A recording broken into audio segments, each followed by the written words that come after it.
The door exploded open. A teenage girl collapsed through it barefoot, bleeding, her torn dress soaked with rain. She hit the floor hard, couldn't get up, could barely breathe. Every biker in that bar turned to look. Most looked away. But one old man, 69 years old, Vietnam veteran, hands scarred from decades of war and loss, rose from his chair. He walked toward her while everyone else pretended she didn't exist. He knelt down, looked into her terrified eyes, and asked 4 words that would burn down an empire. Who hurt you? She told him everything. What happened next, nobody saw coming. Subscribe now and watch until the end. Comment your city. Let's see how far this story travels. The door didn't open. It exploded, wood cracked against the wall, rain blasted in sideways. And then she was there, a girl barely standing, gripping the doorframe like it was the only thing between her and death. Every head in the Devil's Rest turned. Walter Gunnar Hayes looked up from his cold coffee. 69 years old, 30 years riding with the Hells Angels. 2 tours in Vietnam. He'd seen a lot of things, walk through a lot of doors. He'd never seen anything like this. The girl was young, 18 maybe, blonde hair plastered to her skull in dark ropes, a blue dress torn at the shoulder, caked with mud clinging to her like a second skin. No shoes, feet bleeding onto the wooden floor. But it was her face that got him, the bruise spreading purple across her left cheek, the mascara running down in black rivers, and her eyes, God, her eyes scanning the room with the desperate animal terror of something being hunted. Please, her voice cracked like breaking glass. Someone, please help me. Silence. The jukebox kept playing. Willie Nelson didn't give a damn about desperate girls. Neither apparently did most of the men in that bar. Mick and his buddy exchanged looks, turned their backs. Old Pete suddenly found his beer very interesting. Rita behind the bar reached for the phone, then stopped, her face hardening with suspicion. Gunnar understood. They'd all been burned before. Pretty girls who showed up crying, led you outside, then their friends jumped you in the parking lot. Setups, cons. The world had taught them to be careful. But Gunnar wasn't looking at the situation. He was looking at her eyes, and he'd seen those eyes before. 20 years ago, on his daughter Sarah's face, the night she'd finally told him about Marcus, about the beatings, about the locked doors, 3 months before he buried her. His chair scraped back. The sound cut through everything. Gunnar, Rita's voice carried a warning. We don't know what this. He was already moving. His boots hit the floor with purpose. The room seemed to part around him, not because anyone moved, but because they knew better than to get in his way when he walked like that. The girl saw him coming. Her body tensed, ready to run, but her legs wouldn't cooperate. She pressed herself against the door frame, breathing in short, panicked gasps. Gunnar stopped 3 feet away, close enough to be heard, far enough not to trap her. He looked at her for a long moment. Then he spoke. Who hurt you? That was all it took. Her face crumpled, her knees buckled. Gunnar lunged forward and caught her before she hit the ground. She collapsed into him, and the sound that came out of her, it wasn't crying. It was something deeper, something that had been locked away for years and finally broke free. I got you. He held her steady, one hand cradling the back of her head. You're safe now. I got you. Behind him, chairs scraped. His brothers were standing. Bear moved first, all 6'5" of him, positioning by the door like a human wall. Sparky set down his tools. Raven stepped closer, hand instinctively moving toward his belt. The code was simple. You protect those who can't protect themselves, no exceptions. The girl pulled back just enough to look up at him. Tears and rain and ruined makeup. But her eyes were clear now. They'll send me back, she whispered. Please, please don't let them send me back. Gunnar's jaw tightened. What's your name? Emma Collins. How old are you, Emma? 18, a legal adult. Nobody could force her anywhere. He shrugged off his leather jacket, 30 years of patches, 30 years of history, and wrapped it around her shoulders. Listen to me. He ducked his head to meet her eyes. Nobody's sending you anywhere. You understand, whatever happened. Whoever did this, they can't touch you here. She stared at him like she was waiting for the trick. The catch, the moment he'd laugh and turn away. It didn't come. Okay, she breathed. Okay. Gunnar guided her toward his corner booth. Rita, towels and water, Sparky first aid kit. Bear. Nobody gets through that door, Bear finished it, already on it. Emma slid onto the cracked vinyl, her hands wrapped around the water glass Rita brought. She stared at it, watching the surface tremble from her own shaking. Take your time, Gunnar said. Start wherever you can. She took a breath, then another. I aged out of foster care 6 months ago. Gunnar nodded, said nothing. I was in the system since I was 8. Mom overdosed. Never knew my DE. Bounced around. Some places okay. Most weren't. Another breath. Harder this time. When you age out, you get nothing. No family, no money, nowhere to go. There's this program, transitional housing for aged out kids. Supposed to help you get on your feet. Where Sunrise House, Ridgeway Lane, run by a man named Curtis Wade. She said the name like it tasted like poison. At first, it seemed good. Clean beds, real food. Mr. Wade was nice. Her laugh was bitter broken. Really nice. Everyone loves him. Church council, charity events, Little League sponsor, pillar of the community. She looked up at Gunnar. That's what makes him so good at what he really does. Which is, Emma's hands tightened around the glass until her knuckles went white. He doesn't run a transitional home. He runs a trafficking ring. The word hit the room like a bomb. Rita's hand flew to her mouth. Sparky swore under his breath. Bear's massive frame went rigid by the door. There are 8 of us, Emma continued, her voice stronger, now angrier. 8 girls, all aged out fosters, no families, no one looking for us. He takes our IDs, controls our money, gives us pills that make us easier to handle. She spat the last words. Men come from Vegas, businessmen, politicians, people with money and sick appetites. Wade arranges everything. Private rooms, no cameras, no records. And if you fight, you get punished. She touched her bruised cheek. If you try to tell anyone, he reminds you that nobody believes troubled kids over a man like Curtis Wade. And he's right. He knows cops, judges. Every time someone tried to report him, she didn't finish. She didn't need to. How'd you get out tonight? Emma's eyes went distant, haunted. It was my turn. There was a man, fat, bald, cigars. He wanted something specific, something I wouldn't do. Her voice dropped. He got angry, started hitting me. Wade's enforcer, Derek, came to hold me down. And I bit him, hard, drew blood. A flicker of savage satisfaction crossed her face. In the confusion, I ran. Just ran. No shoes, no phone, nothing. I've been running for hours. I saw the sign for this bar, and She stopped. Fresh tears spilled down. I didn't know if anyone would help. I just thought bikers. They're supposed to be tough. Maybe tough enough to not be scared of him. Gunnar was quiet for a long moment. He was thinking about Sarah, about Marcus, about the night his daughter had finally worked up the courage to tell him the truth, and how he'd told her to give her husband another chance. 3 months later, she was dead. He'd spent 20 years telling himself there was nothing he could have done, that he didn't know, that it wasn't his fault. The excuses had tasted like ash every single day. Bear. Yeah, Prez. How many brothers can we get here in an hour? Sparky already texted Crow and Dusty they're 10 minutes out. Tommy's off at 11. I can rally another 6, maybe 8 if we need them. We need them. Rita moved closer, her face tight. Gunnar, what exactly are you planning here? He turned to look at her, at all of them, at his brothers, his family. This girl ran 7 miles barefoot through a storm to find someone who'd believe her. You want me to call cops who might be on Wade's payroll, send her back out into that? He pointed at the window, rain hammering like fists. I won't. I can't. His voice dropped. Not again. Everyone knew what he meant. Everyone had been to Sarah's funeral. Bear spoke first. What do you need? Wade goes down tonight. Those girls get out of that house. This whole operation gets exposed where he can't bury it. That's not small, Raven said carefully. Guy with those connections, we go in wrong, we're in prison, and he walks. Then we go in right.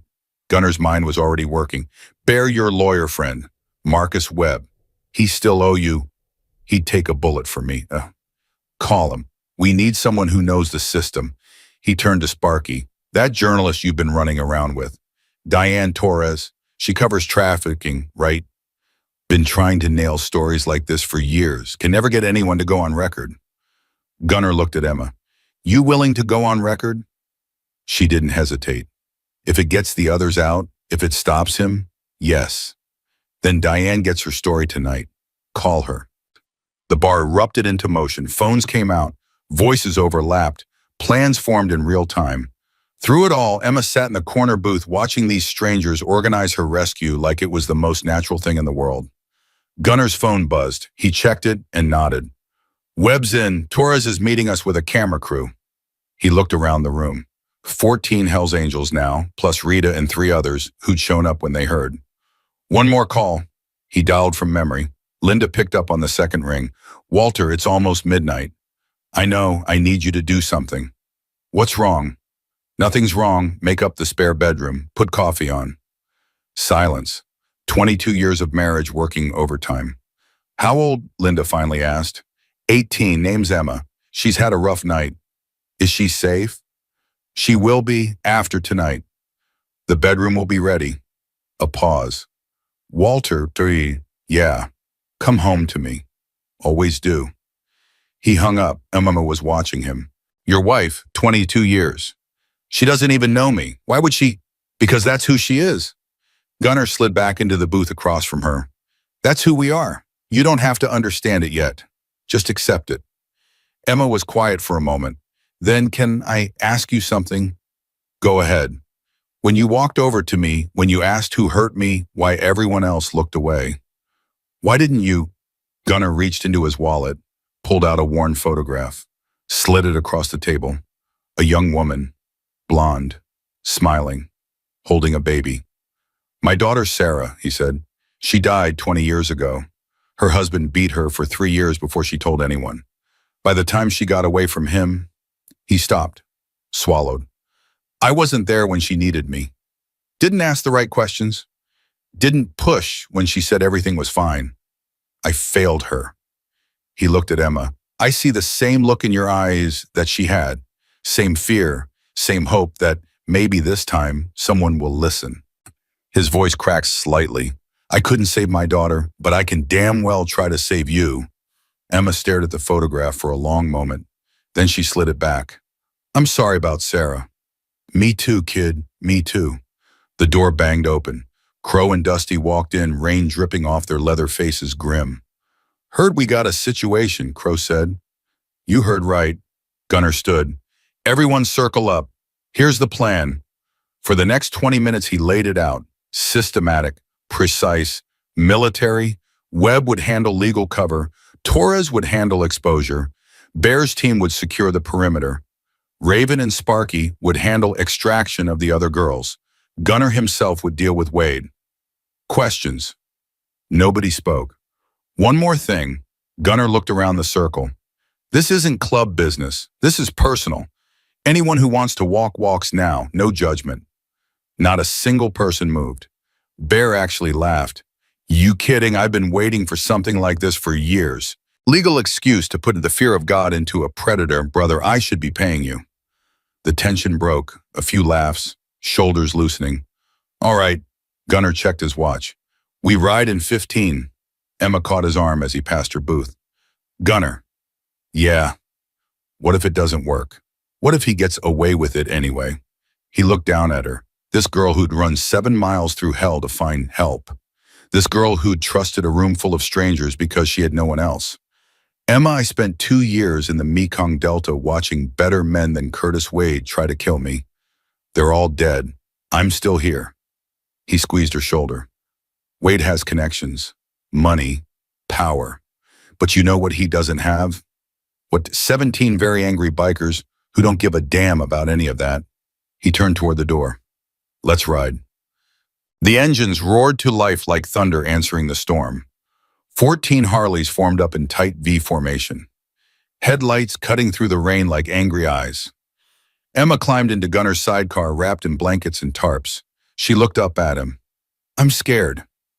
Good. Means you're smart. He kicked his bike into gear. But you're not alone anymore. Remember that. The convoy pulled onto the highway. Somewhere ahead in a nice house on a nice street, a monster in a cardigan was pouring himself a nightcap, confident that no one would ever believe a bunch of troubled foster kids. He was about to learn how wrong he was, and the lesson was coming at 80 miles per hour.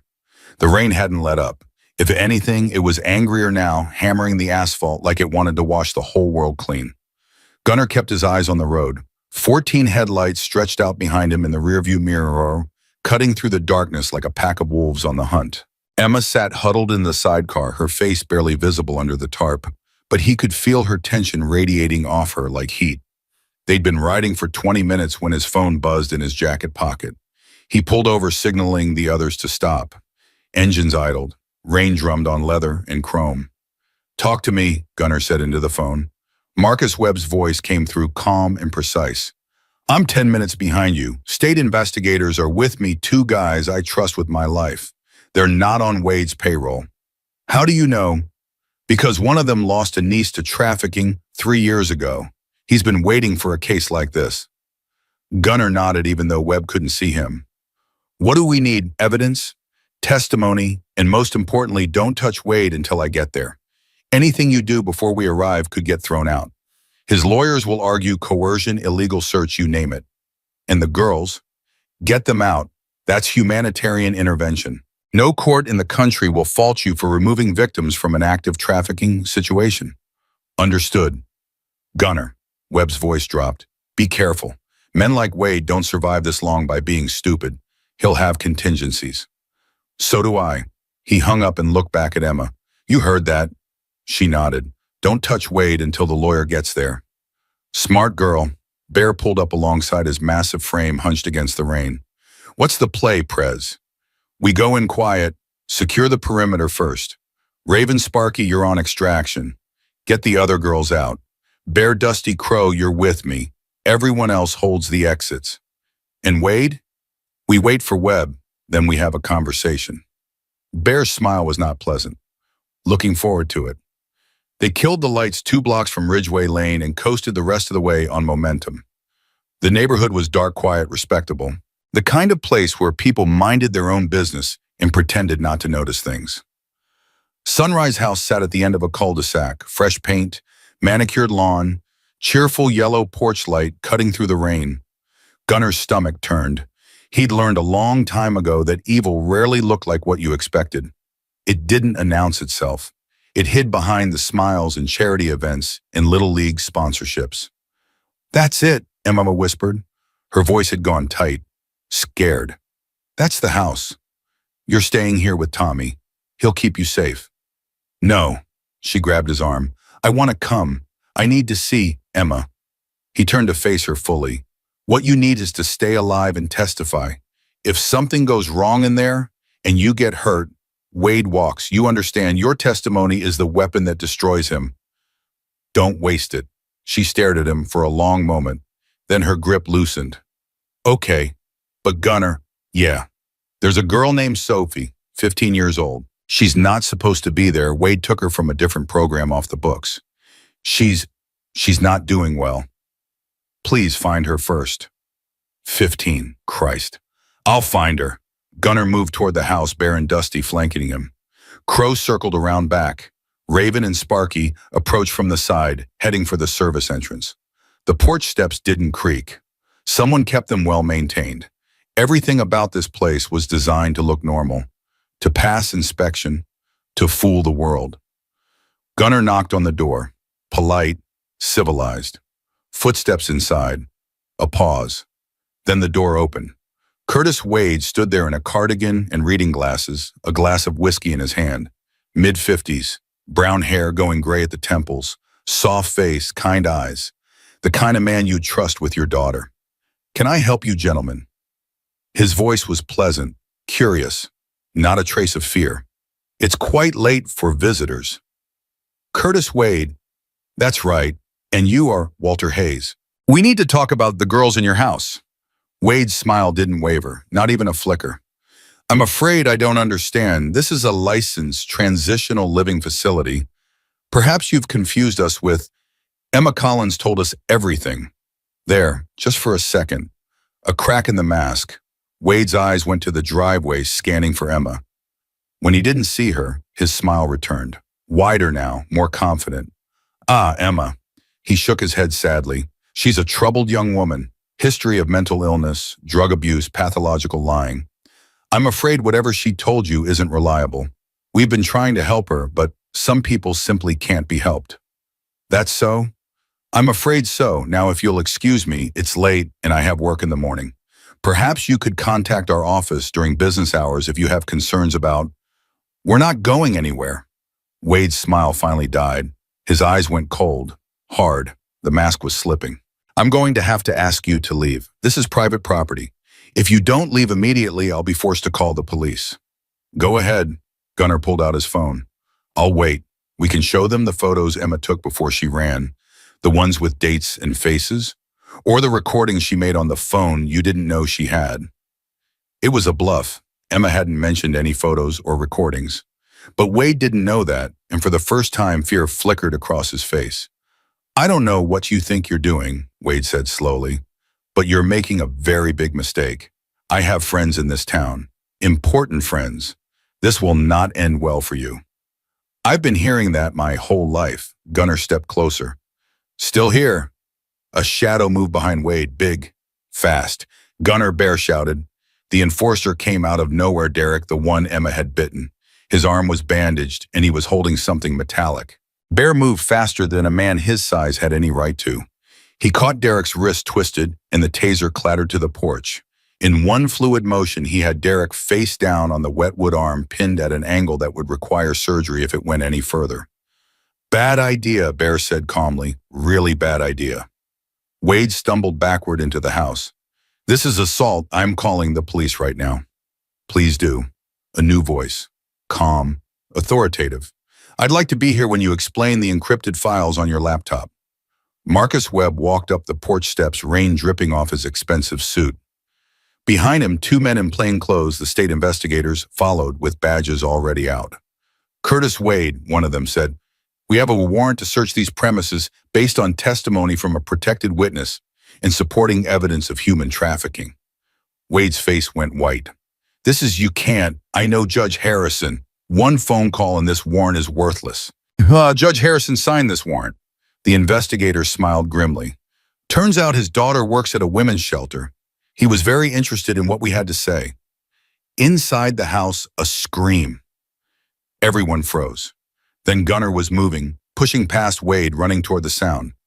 Bear dropped Derek and followed. The investigator shouted something about procedure, but Gunnar wasn't listening. The scream came again. Upstairs. Second door on the left. Gunnar hit the door with his shoulder. It didn't budge. Locked from the outside. Move. Bear didn't wait for acknowledgement. He kicked once, twice, and the door exploded inward. A girl was huddled in the corner of a small room. Young, too young, dark hair, huge eyes, shaking so hard she could barely breathe. She screamed again when she saw them and tried to press herself through the wall. Hey, hey! Gunnar dropped to his knees, hands up, voice soft. Sophie, is your name Sophie? The shaking paused, just slightly. Emma sent us, he continued. You know Emma, blonde hair, she got out tonight. She sent us to get you. Emma. The girl's voice was barely a whisper. Emma got out. She did, and now we're getting you out. All of you. Okay, can you stand? Sophie stared at him for a long moment. Then she nodded and reached for his hand. Her fingers were ice cold. Gunnar helped her up, wrapped his jacket around her shoulders, and guided her toward the door. Bear, how many more rooms? Sparky's got 3 girls downstairs. Raven found 2 more in the basement. Basement? Don't ask, not yet. Gunnar's jaw tightened. He didn't ask. They moved through the house systematically. Room by room, girl by girl. 7 in total, just like Emma had said. Ages 18 to 21, except for Sophie, who shouldn't have been there at all. Each one had the same look, the same haunted eyes, the same flinch when anyone moved too fast. Gunnar had seen that look on soldiers coming back from POW camps. He'd seen it in mirrors for years after he came home from Vietnam. Downstairs, Wade was handcuffed and reading his rights. His face had gone from white to gray to something that looked almost green. Derek was being loaded into a separate car, still nursing his arm. Diane Torres had arrived with her camera crew. She was interviewing the investigators, her face professionally neutral, but her eyes blazing with the kind of anger that wins Pulitzer Prizes. Mr. Hayes, Gunnar turned. One of the investigators approached him. We found the laptop and the ledger, names, dates, payments going back 6 years. He paused. This is bigger than one house. Wade was part of a network. We're looking at multiple facilities, multiple states. How many girls? Based on the records, dozens, maybe hundreds. Gunnar closed his eyes. Hundreds. We're going to need Emma's testimony, the investigator continued. And the other girls, if they're willing. This is going to be a long process, but with what we have here, he shook his head. Wade is done, and so is everyone connected to him. That include the politicians, the businessmen. Every single one. Something loosened in Gunnar's chest, something that had been wound tight for 20 years. Good. He walked back to where his brothers were loading girls into vehicles. Warm vehicles with blankets and water, and people who wouldn't hurt them. Emma was standing by his bike, Sophie clinging to her like a lifeline. Both of them were crying, but it wasn't the desperate crying of before. It was relief, release. The kind of tears that came when you finally realized you were safe. You found her, Emma said when she saw him. You found Sophie. I told you I would. I know, but I didn't. She stopped, swallowed. I didn't actually believe anyone would come. I hoped, but I didn't believe, not really. Gunnar put a hand on her shoulder. Believe it now. She nodded, tears still streaming. Yeah, I do. Good, because this isn't over. There's going to be trials, testimony, people trying to tear your story apart. It's going to be hard. I know. But you won't be alone. None of you will. He looked at Sophie, at the other girls being helped into cars. You're all under our protection now. That means something. A van pulled up. The shelter Diane Torres had arranged, a real one run by people she trusted. Women with gentle hands and soft voices started helping the girls inside. Sophie wouldn't let go of Emma's hand. Can I stay with her? Sophie asked, looking at Gunnar with those huge haunted eyes. Please, I don't want to go somewhere without her. Emma looked at Gunnar, the question clear on her face. He thought about Linda, about the spare bedroom, about his wife's voice on the phone saying, bring her home. She's coming with us, Emma said suddenly. Both of us. To your house. If that's... It's okay. Gunnar was already pulling out his phone. I'll call Linda. She'll make it work. Linda answered on the first ring. Walter, is it done? It's done, but there's been a change. We're bringing 2 girls now, not 1. A pause, then how old is the second one? 15. Another pause, longer this time. When Linda spoke again, her voice was thick. The blue room and the yellow room. I'll have them both ready. I love you. Love you too. Now bring those girls home. He hung up and looked at Emma and Sophie. You heard her. Let's go. The ride back was quieter, slower. The storm had finally broken and patches of stars were visible through the thinning clouds. Gunnar took the long way, avoiding highways, sticking to back roads, where the only sound was the rumble of engines and the whisper of wet asphalt. Behind him, Bear and the others followed in loose formation. Nobody was in a hurry anymore. The adrenaline was fading, replaced by something deeper, quieter, satisfaction maybe, or something close to it. Emma and Sophie were pressed together in the sidecar, both wrapped in blankets, both finally sleeping. Gunnar glanced at them every few minutes, making sure they were still there, still breathing, still safe. He thought about Sarah, about all the nights he'd lain awake wondering if he could have done something different, wondering if he'd asked the right questions, pushed harder, been there when she needed him. Would she still be alive? He'd never know. That was the thing about the past. You couldn't change it. You could only carry it. But tonight he'd asked the right question. Tonight he'd pushed. Tonight he'd been there. It didn't bring Sarah back. Nothing ever would. But maybe, just maybe, it meant something anyway. Linda was waiting on the porch when they pulled into the driveway. She was wearing her old bathrobe, the one she'd had since their wedding, and her silver hair was loose around her shoulders. She looked beautiful. She always looked beautiful. Gunnar killed the engine and helped Emma and Sophie out of the sidecar. They were groggy, disoriented, still half asleep. Linda didn't hesitate. She walked straight up to them, opened her arms, and pulled both girls into a hug. "Welcome home," she said softly. "Both of you. Welcome home." Emma stiffened at first. She wasn't used to kindness, wasn't used to people who hugged without wanting something. But Linda just held on, patient, warm. And after a moment, Emma's shoulders dropped, and she leaned into the embrace. Sophie was already crying, quietly, her face buried in Linda's shoulder. "Let's get you inside," Linda said. "There's hot chocolate on the stove and warm beds waiting. We can talk in the morning. Tonight you just rest." She guided them toward the house, one arm around each girl. At the door, Emma stopped and looked back at Gunnar. "Thank you," she said, "for everything. I don't know how to—" "Don't thank me yet," he said. "Like I said, this is just the beginning. The hard part comes next." "I know, but still." She swallowed. "You believed me when nobody else would. That's everything." She turned and followed Linda inside. Gunnar stood in the driveway for a long moment, watching the door close. The lights in the house turned on one by one. Warm, golden, safe. Bear pulled up beside him. "Hell of a night, Prez." "Yeah, you did good.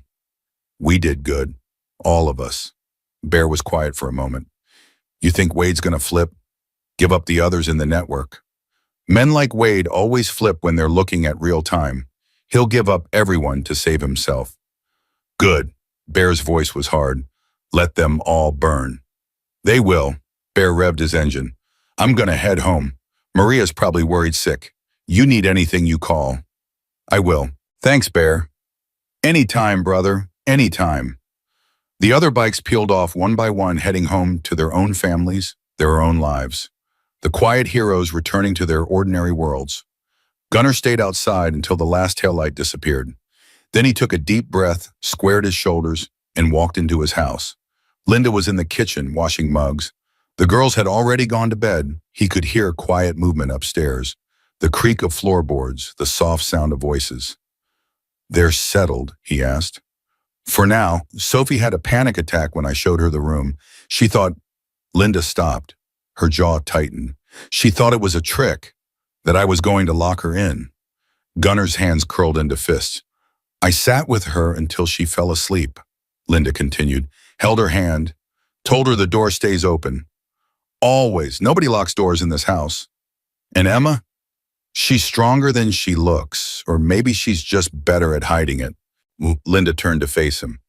"Walter, what happened to these girls?" "I know. They're going to need help. Real help. Therapy, medical care, legal support." "I know, Lynn. We'll figure it out." "We," she smiled slightly. "Listen to you. Yesterday we were empty nesters looking at retirement brochures. Now we've got two traumatized girls sleeping upstairs. You having second thoughts?" "No," she said it immediately, firmly. "Not for 1 second. I'm just—" She crossed the kitchen and put her hands on his chest. "I'm proud of you, what you did tonight, the man you are. I just asked a question. You did more than that. You listened. You acted. You didn't look away like everyone else." She reached up and touched his face. "Sarah would be proud too." His throat tightened. "You think—" "I know." They stood there for a moment, holding each other in their warm kitchen, while the coffee pot burbled and the clock ticked toward 3 a.m. "Come to bed," Linda finally said. "You need sleep. Tomorrow's going to be a long day." "In a minute, I just need to—" "I know." She kissed his cheek. "Don't stay up too late." She left and Gunnar sank into a kitchen chair. His body ached. 69 years old, and nights like this reminded him of every single one. But underneath the exhaustion was something else. Peace, or something close to it. He pulled out his wallet and found the photograph of Sarah. Looked at her smile, her eyes. The baby in her arms, his granddaughter, who'd been raised by her father's parents and wanted nothing to do with him. "I couldn't save you," he whispered. "God knows I tried to live with that. Most days I couldn't." He traced her face with his thumb. "But tonight I saved them, all 8 of them, because of you. Because I promised myself I'd never miss the signs again. Never ignore the look in someone's eyes." He put the photograph away. "I hope that counts for something. I hope wherever you are, you know." Upstairs, a floorboard creaked. Someone was awake, moving around. Gunnar stood joints protesting and climbed the stairs. Emma was standing in the hallway outside Sophie's room. She turned when she heard him, her face pale in the dim light. "I heard her crying," she whispered. "Nightmare, I think. But she's quiet now. You should be sleeping." "I can't." She hugged herself. "Every time I close my eyes, I remember." "I know." He nodded toward the stairs. "Come on, I'll make you some tea." They sat at the kitchen table together, hands wrapped around warm mugs. The house was silent except for the refrigerator humming and the occasional creak of settling wood. "Can I ask you something?" Emma said finally. "Anything." "Tonight, when you came into that room, Sophie's room, you knew exactly what to say, how to calm her down, how to make her trust you." She looked at him. "How did you know?" Gunnar was quiet for a moment. "I told you about my daughter, Sarah. What I didn't tell you was what happened after she died." He took a sip of tea. "I fell apart, completely. Started drinking again after 12 years sober. Lost my business. Linda almost left me. I spent 2 years in a hole so dark I didn't think I'd ever climb out." "What changed?" "Bear. He showed up at my door one day and said he needed help with something. Turned out a friend of his had a daughter in trouble. Boyfriend was beating her. Cops wouldn't do anything, the usual story. He wanted to know if I'd help get her out." "Did you cheat them?" "Yeah, we went to the house, had a conversation with the boyfriend, and she went to live with her aunt in Oregon. Last I heard, she's married with 3 kids. He set down his mug. "After that, it happened again. Different girl, different situation. Then again, and again. Somewhere along the way, I realized something." "What?" "I couldn't save Sarah. That was going to hurt forever. But every time I helped someone else, every time I asked the right question, showed up when it mattered, it made the hurt mean something. Like her death wasn't just pain. It was a lesson, a purpose." Emma was quiet for a long moment. "My therapist told me I have to find meaning in what happened to me, that I can't change the past, but I can choose what it means going forward." Smart therapist. "I didn't believe it, Bem." Emma looked down at her tea. "Until tonight. Until you asked me that question and everything changed." She met his eyes. "I want to do what you do. Help people. Make sure no one else has to run 7 miles in the rain looking for someone who will believe them. That's a hard road." "I know, but it's better than the alternative." She smiled slightly. "Besides, I've got a good teacher." Gunnar felt something warm spread through his chest. "Get some sleep," he said gruffly. "We'll talk more tomorrow." Emma stood, then hesitated. "Gunnar, Bone." "Yeah, thank you for not looking away." She went upstairs and Gunnar sat alone in the quiet kitchen. Dawn was starting to lighten the sky outside. A new day, a new beginning. He finished his tea, rinsed the mug, and went upstairs to join his wife. On his way past the yellow room, he paused. The door was cracked open, just like Linda had promised. Inside, he could see Sophie curled up under the blankets, finally sleeping peacefully. On his way past the blue room, he paused again. Amma was lying in bed, eyes closed, breathing steady. 2 girls, 2 broken lives, 2 chances to do better. He couldn't save Sarah. That wound would never fully heal. But these girls he could save. And tomorrow when the sun came up and the real work began, he would be there, every step of the way, because that's what heroes did. Not the ones in capes and costumes, the real ones. The ones who asked the right questions and refused to look away. The ones who answered when someone cried for help. Gunnar Hayes closed his bedroom door and lay down beside his wife. For the first time in 20 years, he slept without nightmares. 3 days passed like 3 years. Emma woke up every morning in the blue room, and every morning she had to remind herself where she was. Safe, warm, in a house where no one locked the doors. It still didn't feel real. She found Gunnar in the kitchen on the 4th day, sitting at the table with a stack of papers and a cup of coffee that had gone cold hours ago. His reading glasses were perched on his nose, making him look older, more tired. "You're up early, Bo," he said without looking up. "Couldn't sleep." She poured herself coffee and sat across from him. "What's all this legal stuff? Webb's been sending over documents, witness statements, evidence lists." He rubbed his eyes. Wade's lawyers are already trying to get the case thrown out, claiming a legal search, coerced testimony, the whole playbook. Will it work? No, Webb's too good, and the evidence is too solid. He finally looked at her. But it means we need to be careful. Everything by the book. No mistakes. Emma wrapped her hands around her mug. When do I have to testify? Grand jury's in 2 weeks. That's just the indictment. The actual trial could be months away. Months, William. Justice is slow, but it's coming.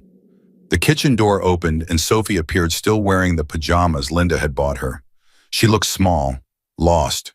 Her dark hair was tangled from sleep, and there were shadows under her eyes that hadn't faded. Morning, sweetheart, Gunnar said, his voice softening. Hungry? Sophie shook her head, then nodded, then shook it again. How about some toast? Emma stood and guided Sophie to a chair. Just toast. Nothing else. You can decide if you want more after. Sophie nodded slightly. She hadn't spoken more than a few words since that first night. The therapist Linda had called Dr. Hannah Price said that was normal.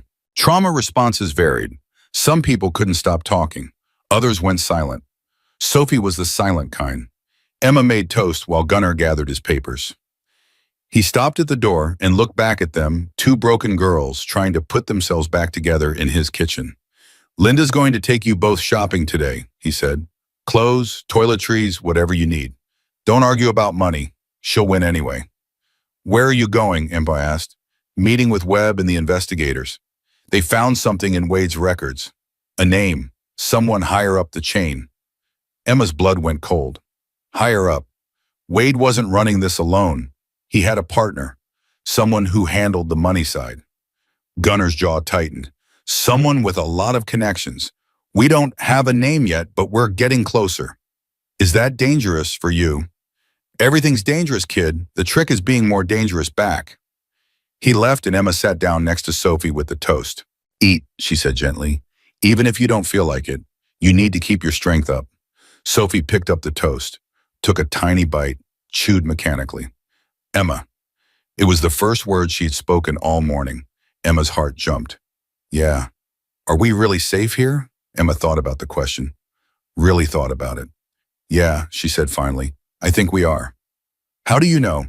Because Gunnar keeps his promises. And because... She paused, trying to find the right words. Because for the first time in my life, someone asked me who hurt me. And then they actually did something about it. Sophie was quiet for a moment. Then she took another bite of toast. It was progress. Linda appeared an hour later, car keys in hand, and a determination in her eyes that Emma was learning not to argue with. Ready, girls. Mrs. Hayes, you really don't have to. It's Linda, and yes, I do. You've been wearing the same 3 outfits for 4 days. That ends today. She smiled warmly. Besides, I haven't had anyone to shop with in years. You're doing me a favor. The mall was overwhelming. Emma hadn't been in a place like this in years, crowds, noise, choices. Sophie stuck close to her side, flinching every time someone walked too close. But Linda was patient. She didn't rush them, didn't push. She let Emma pick out her own clothes, offering opinions only when asked. She held Sophie's hand through the crowded food court and didn't comment when the girl couldn't eat more than half a sandwich. Can I ask you something? Emma said while they waited for Sophie outside a bathroom. Anything. Why are you doing this, all of this, taking us in, buying us things, treating us like... She struggled for the word. Like family. Linda was quiet for a moment.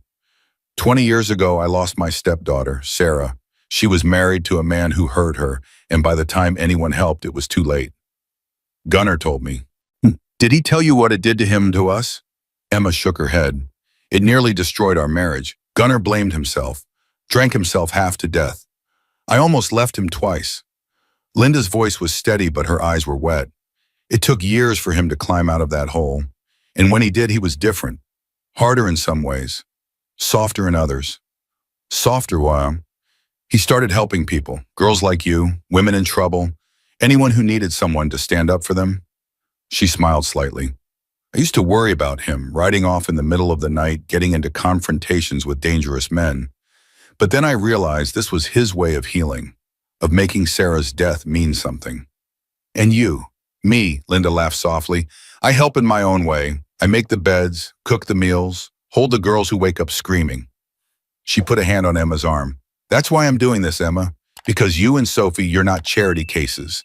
You're not obligations. You're a chance. A chance to save someone we couldn't save before. Emma's throat tightened. I don't know what to say.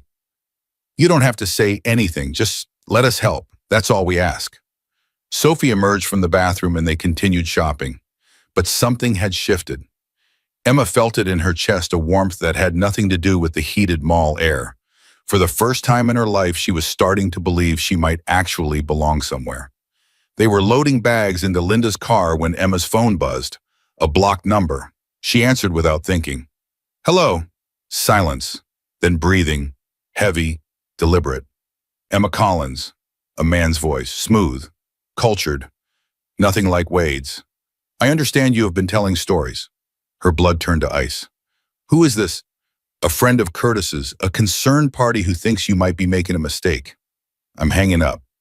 Before you do consider this, you're living at 4127 Mesa Drive. With a man named Walter Hayes and his wife Linda, there's also a young girl named Sophie staying there, 15 years old. Damaged goods, but some of my associates have particular tastes. Emma couldn't breathe. Drop the testimony. Recant your statement. Tell them you made it all up. Do that and everyone stays safe. Refuse and the voice hardened. Well, you know what we do to girls who cause problems. The line went dead. Emma stood frozen, the phone still pressed to her ear. Her hand was shaking so badly she almost dropped it. Emma. Linda's voice came from far away. Emma, what's wrong? You're white as a sheet. We need to call Gunnar. Her voice didn't sound like her own. Now, right now. Gunnar arrived at the house 20 minutes later, Baron Raven right behind him. His face was thunderous. Tell me exactly what he said. Word for word. Emma repeated the conversation, her voice steadier now. She'd learned how to push down fear, how to function when everything inside her was screaming. When she finished, Gunnar was silent for a long moment. They know where we live. Yes. They know about Sophie. Yes. He turned to Bear. I want 2 brothers here at all times. Rotating shifts. No one gets within 100 yards of this house without us knowing. Done. Raven traced that call. I know it was blocked, but you've got contacts. I'll make some calls. Gunnar looked at Emma. This changes things. I know.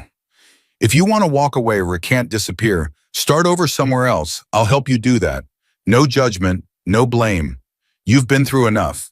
Emma's hands curled into fists. Is that what you'd do if someone threatened your family? No. Then why would I? Something flickered in Gunnar's eyes. Respect maybe, or recognition. All right then. He pulled out his phone. We don't run. We fight. The next week was chaos. Marcus Webb filed emergency motions for witness protection. The state investigators increased their presence, pulling in federal resources. Diane Torres ran a story about the threats, naming no names, but making it clear that powerful people were trying to silence victims. The story went viral.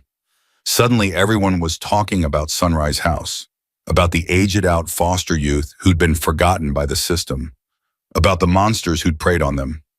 Other victims started coming forward. Women who'd escaped Wade's network years ago but had been too afraid to speak. Women who'd tried to report him and been ignored. Women who'd given up hope that anyone would ever believe them. The investigation expanded. 3 more facilities in 2 states. A web of shell companies and offshore accounts. Politicians, businessmen, even a local judge who'd been on Wade's payroll for years. And at the center of it all, a name finally emerged. Victor Haynes. Gunnar was in Webb's office when the news came. He'd been there for hours reviewing documents, preparing Emma for her grand jury testimony. Haynes, Webb said, sliding a folder across the desk. Real estate developer, major donor to 6 campaigns. Sits on 3 charity boards, including the one that funded Sunrise House. Gunnar opened the folder. A photograph stared back at him. A man in his 60s, silver hair, expensive suit, the kind of smile that looked good in campaign ads. This is the guy. Wade Flippone this morning gave up everything in exchange for a reduced sentence. Haynes was his partner, the money man, the one who connected him with clients. Where is he? That's the problem. Webb leaned back in his chair. Haynes got wind of the investigation yesterday. He's gone. Private jet to somewhere without an extradition treaty. We've got warrants, but if he stays out of the country, he walks. He walks. Gunnar stared at the photograph. This man, this smiling, respectable pillar of the community, man. He'd funded the abuse of hundreds of girls. He'd profited from their pain.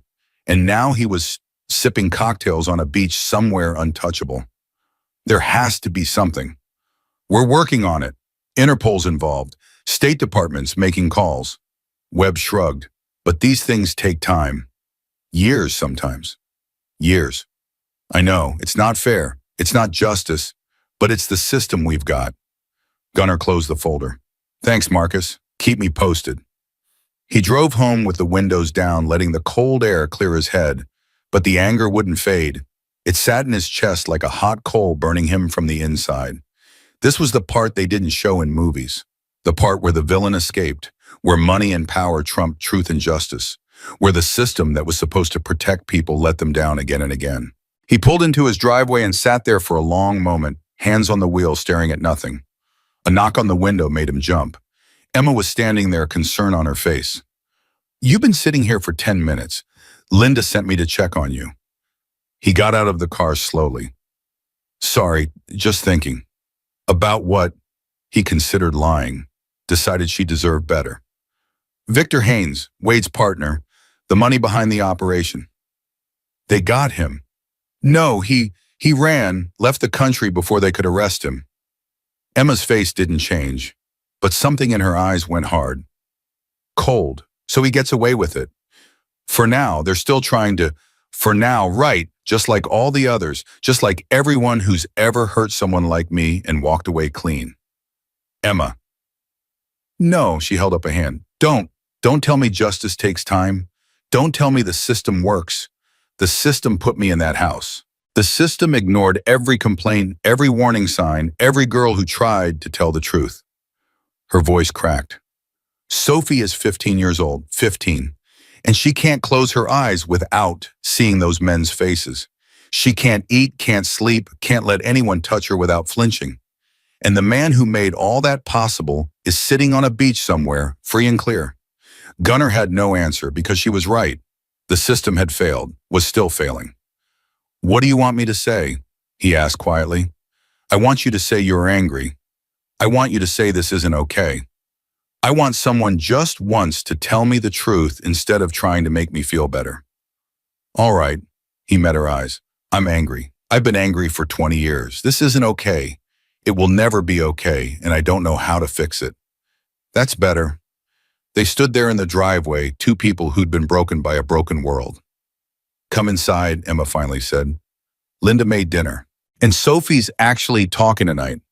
More than she has since we got here. Yeah. She asked about the bikes in the garage. Wanted to know how they work. Something loosened in Gunnar's chest. That's so. I think she might be okay. Eventually, if we give her enough time. And you? Emma was quiet for a moment. I'm going to testify. Wade's going to prison. And then I'm going to spend the rest of my life making sure nobody else goes through what we went through. That's a big goal. You did it after Sarah. I did. Then I can too. She squared her shoulders. Show me the way. Gunnar looked at this girl, this fierce, broken, unbreakable girl, and saw something he hadn't seen in a long time. Hope. All right, he said. Let's start with dinner, then we'll figure out the rest. They walked into the house together, and the smell of Linda's cooking wrapped around them like a warm blanket. Sophie was at the table paging through a motorcycle magazine with something that almost looked like interest. Linda was humming while she stirred something on the stove. The kitchen was warm and bright and full of life. For a moment, just a moment, it felt like family. Then Gunnar's phone rang. He looked at the screen. Unknown number. His jaw tightened. Gunnar. Linda's voice was worried. Who is it? He answered. Hello? Mr. Hayes. The same smooth voice that had called Emma. Victor Haynes. It had to be. I believe we have something to discuss. You've got nerve calling me directly. I've got more than nerve. I've got resources, information, and a proposition that I think you'll want to hear. I don't make deals with child traffickers. Such harsh words. I'm a businessman, Mr. Hayes. I saw an opportunity and I took it. The same thing your country was built on.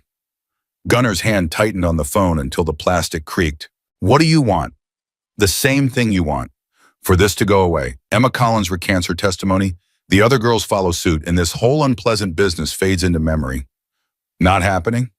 I thought you might say that, which is why I've taken out an insurance policy. Gunner's blood went cold. What did you do? Check your email, Mr. Hayes. I've sent you some photographs. Recent photographs of your house, your wife, your new house guests. Linda was looking at him now, her face pale.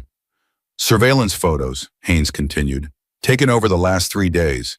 Your security is impressive, but not impenetrable. I have men who can get to anyone anywhere. It's just a matter of price. If you touch them, I don't want to touch them. That's the point. I want this to end peacefully. Everyone walks away. Emma gets a new life somewhere far away with enough money to forget she ever heard the name Curtis Wade. Sophie goes back into the system, a different facility, better oversight. I'll even fund the improvements myself. And you go back to your quiet retirement with your lovely wife. And if I refuse, then bad things happen to good people, starting with the pretty blonde in the blue room. The line went dead. Gunner stood frozen. The phone felt like lead in his hand. What is it? Linda's voice was sharp now, scared. Walter, what did he say? He looked at her, at Emima, who'd gone pale, at Sophie still holding the motorcycle magazine, unaware that her world was about to be shattered again. We need to leave, he said, all of us, right now. What, why? Because they're watching the house. They've been watching for days. He was already moving, grabbing keys, pulling out his own phone.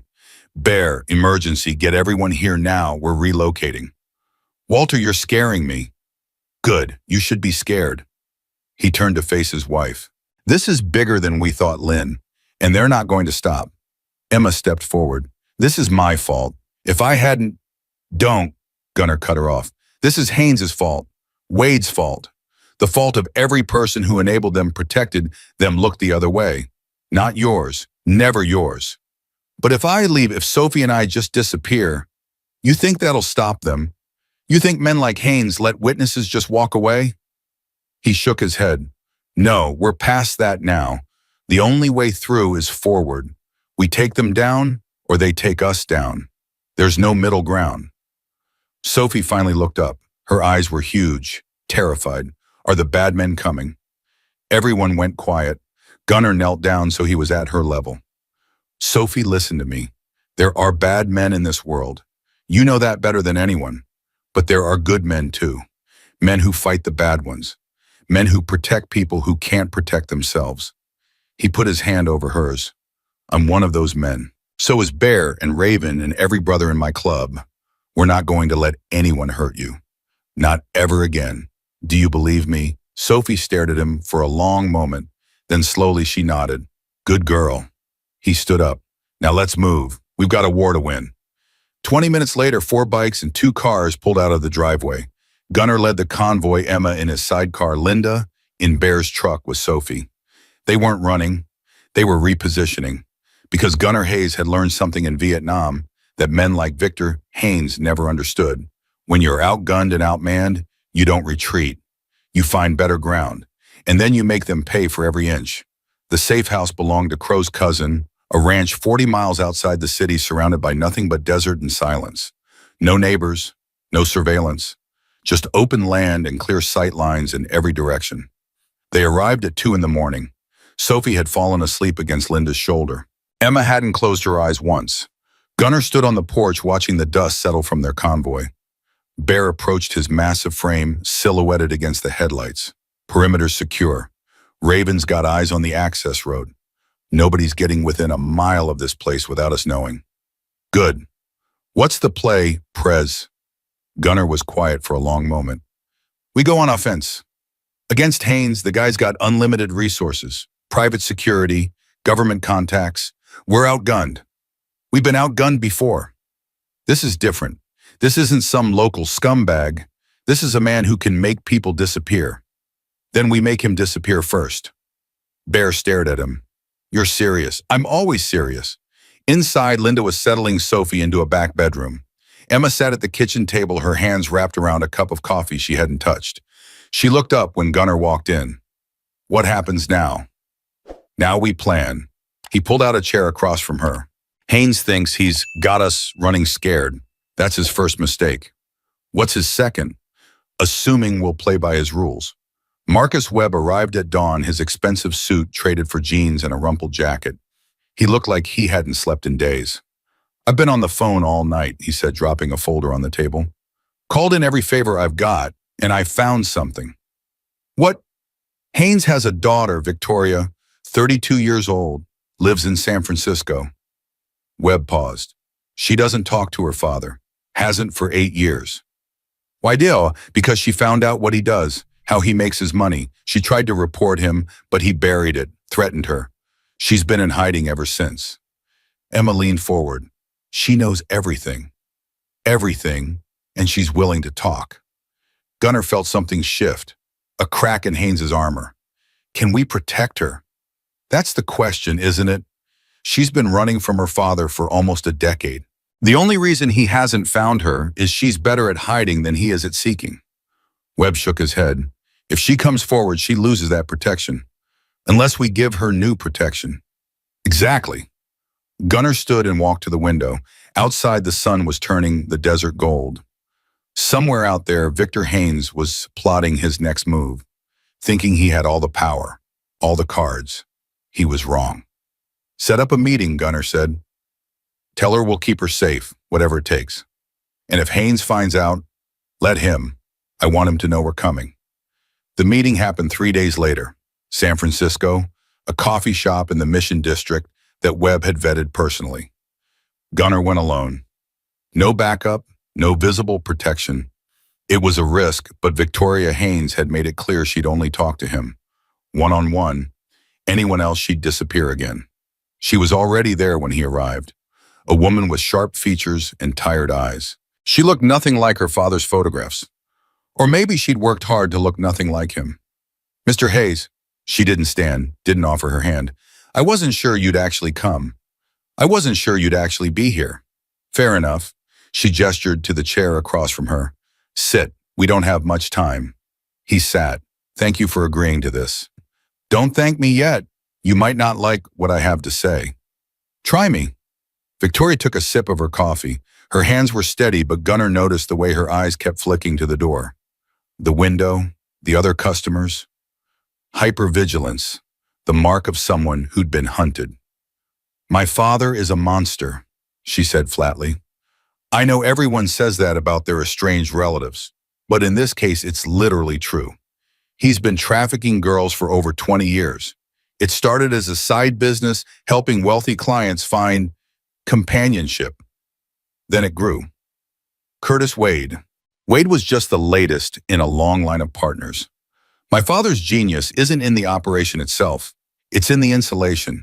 He never touches the product, never meets the clients directly. Everything goes through intermediaries, layers upon layers. That's why they can't touch him. That's why no one's ever been able to touch him, until now. She reached into her bag and pulled out a USB drive, slid it across the table. What's this insurance? I started collecting evidence when I was 24, before I knew what I was really looking at. Bank records, emails, photographs, names and dates and transaction logs that link my father directly to Wade's operation. Gunnar stared at the drive. Why didn't you turn this over years ago? Because I was scared. Because my father has people everywhere. Police, FBI, prosecutors. I didn't know who to trust. Her voice cracked slightly. And because I was his daughter, his blood, I thought maybe he'd change. Maybe I could convince him to stop. Did you try? Once he laughed at me, told me I was naive. Then he threatened to have me committed to a psychiatric facility if I ever spoke about it again. Her eyes went hard. That was the last time I saw him in person. Gunnar picked up the USB drive. It felt heavier than it should. With this, we can bury him. Maybe, if you can get it to the right people.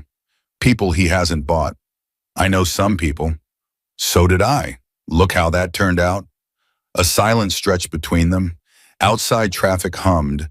Inside the espresso machine hissed. Normal sounds in a conversation that was anything but. Why now? Gunnar asked. Why are you helping us now after all these years? Victoria looked at him for a long moment.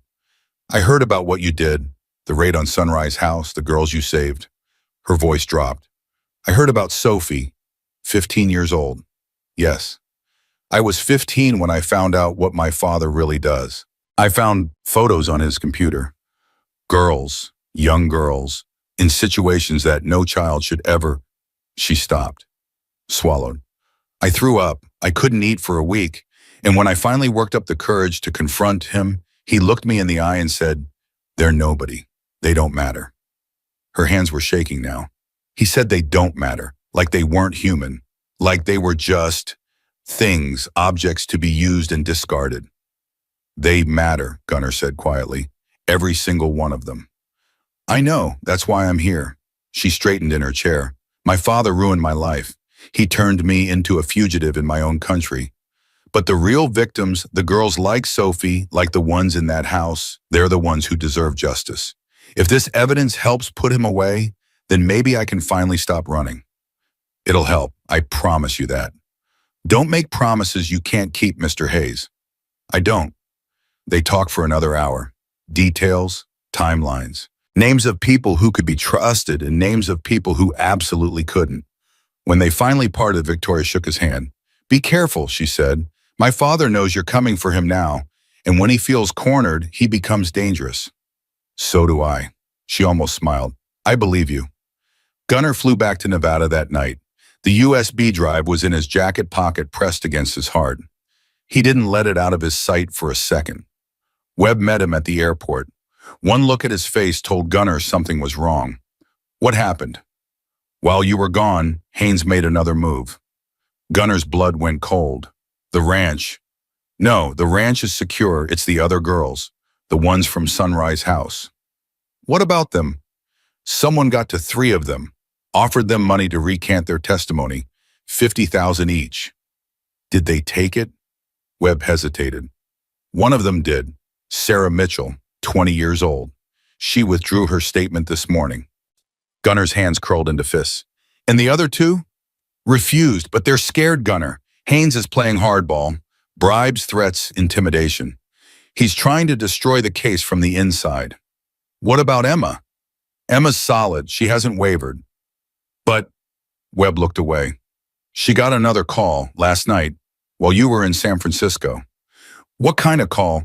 The kind that described exactly what would happen to Sophie if Emma testified. The world went red. Gunnar didn't remember getting in his car, didn't remember driving to the ranch. The next thing he knew, he was standing in front of Emma, his chest heaving, his whole body vibrating with rage. Why didn't you tell me? Emma stood her ground. Because I knew you'd react exactly like this. React like what? Like someone threatened a 15-year-old girl. Like someone who's about to do something stupid. Stupid, he laughed bitterly. Stupid would be letting this continue. Stupid would be waiting for Haynes to follow through on his threats. And what are you going to do? Storm his compound? Kill him with your bare hands? Emma's voice rose. That's what he wants. He wants you to make a mistake, to give him an excuse. One act of violence and suddenly you're the criminal, not him. So what do you suggest? We just sit here and wait? No, we fight smart. She held up the USB drive. What's on this? Webb had given it to her while Gunnar was driving. She'd already started looking through the files. Evidence from Haynes' own daughter. I know, I've been reading it. She turned to her laptop. Bank transfers, shell companies, client lists. This is everything, Gunnar. Everything we need to bury him. Then let's bury him. It's not that simple. This evidence is explosive, but it's also illegally obtained. Victoria stole it from her father. Any defense attorney worth their fee will argue it's inadmissible. Then how do we use it? Emma smiled grimly. We don't take it to court. We take it to the press. Diane Torres arrived at the ranch the next morning. She looked exhausted, dark circles under her eyes, hair pulled back in a messy ponytail, but there was fire in her gaze. I've been waiting for something like this for 15 years, she said, paging through the files. Do you understand what you have here? This isn't just Wade. This isn't just trafficking. This is systematic corruption at the highest levels. Politicians, police chiefs, A federal judge. Can you run it? I can do more than run it. I can blow the whole thing wide open. She looked up at Gunnar. But you need to understand, once this goes public, there's no taking it back. Haynes will know exactly where it came from. He'll come after all of you with everything he has. He's already coming after us. Not like this. Right now he's trying to bury the case quietly, make it go away without anyone noticing. But if this story hits, if his name is plastered across every news outlet in the country, he'll have nothing left to lose. Gunnar looked at Emma, at Webb, at Linda, who'd been standing quietly in the doorway. What do you think? Linda stepped forward. I think we didn't come this far to stop now. I think those girls in that house deserve better than the world gave them. And I think Victor Haynes has hurt enough people. Emma nodded. She's right. We do this. And Sophie? Gunnar asked. She's the one they're threatening. Does she get a vote? Silence fell. Then a small voice came from the hallway. I vote yes. Everyone turned. Sophie stood there, small and pale, but with something new in her eyes, something that hadn't been there before. Determination. I'm tired of being scared, she said. I'm tired of hiding. I'm tired of letting bad people win because good people are afraid to fight. She looked at Gunnar. You asked me if I believed you'd protect me. I do. So do it. Take him down. Gunnar stared at this girl, this 15-year-old survivor who'd been through more than most people could imagine, and felt his throat tighten. You heard her, he said roughly. We take him down. The story broke 3 days later. Diane Torres didn't just write an article. She wrote a series, a week-long expose that started with Sunrise House and ended with Victor Haynes.